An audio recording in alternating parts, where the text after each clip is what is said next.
دویمه یو اهم مسله ده. بعض وخت کې انسان چاله د زکات روپۍ ورکي، هغه دله نه ورکول غواړي، خو یو کس دی مثلا هلته یا د زکات مصرف خلک نشته، او یا یو انسان غواړي چې زما په چم ګاونډ کې او په زما په خپل ملک کې د زکات غریبانان ډېر دي چې هلته خرچ کړم، نو چې هلته خرچ کوي نو خامخا د یو سړي په واسطې خرچ کوي، په خپله خو نشي راتلی. یا ته خپل وطن ته خپل کلي ته خپل بل ځای ته پیسې لیږي نو خامخا د چا په واسطه به یې لیږي، هغه ته وایي چې هلکه دا پیسې زما د طرف نه دومره زکات له ورکه.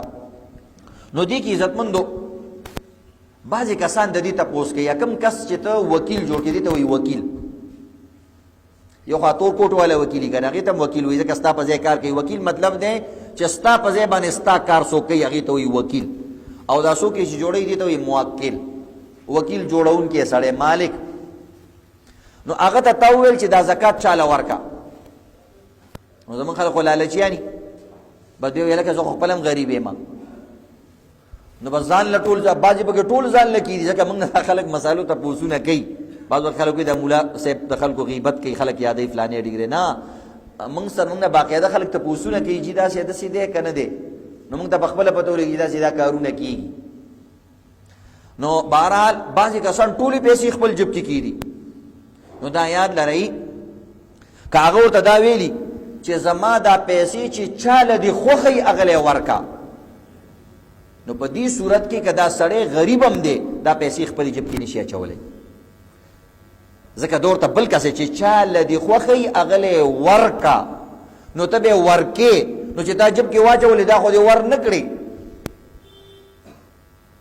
البته بعضو علماء فقهاو لیکلي که داسې جملې ورته وویله چې کوم ځای کې دې خوښوي هغه ځای کې خرچ کا. په دې صورت کې که دا سړی غریبي نو ځان لم د یو انسان مطابق د یو غریب مطابق چې څومره نورو له ورکوي ځان له هم اخیستی شي. نو دې جملو کې فرق دی چې چاله دې خوښوي هغه لی ورکه، خپله به پیسې په جب کې نه ایسارئ. اگر چې د زکات مستحق دی او غریب دی هغه تا باندې اعتماد وکړو چې دا سړی دینداره ایمانداره سړی دی، زما مال کې به خیانت نه کوي، نو دې ته صوفیانه خیانت وایي. د دیندارۍ په جامه کې او په د سپینې جامې غل وایي چې هغه دی بل لی ورکه، دا وایي زه خو هم پکې یو بل یم که نه، بل دی نو به زه هم بل یم. نو هر سورګي دی شاګل نه، بس هغه ورته چې شاګل یاد کړی دی نو بس مقه چې کوم شاګل دی هغې له به یې ورکوي چې هغه سره ګیری ده، داسې چې د دې بل ګیره هم سره ده بس ده لی ورکه. نو وکیل له پکاري چې د موکل د مالک د ټولو شروطو د خبرو خیال وساتي. البته نه چې کوم ځای کې دې خوښوي هغه ځای کې خرچ کا، نو بیا پکې دا هم یو ځای دی، دا په خپله هم غریب دی، نو بیا په خپله باندې هم اخیستی شي. خو د دې خیال وساتل پکاري که غلط ځای کې خرچ کړي نو دا د هغه ضامن دی، د هغه ذمهوار دی، دا پیسې به واپس هغه له ورکوي. بعضې عالمانو لیکلي چې کوم سړي کوم وکیل چا پې اعتبار وکړو پیسې وله ورکړي چې فلاني ځای کې خرچ کا او هغه ځای نه بغیر بل ځای کې خرچ کړی، نو د ده سړي اعتبار ختم شو، دا معتبر نه شو، دا خیانتګر شو. اوس که دا پیسې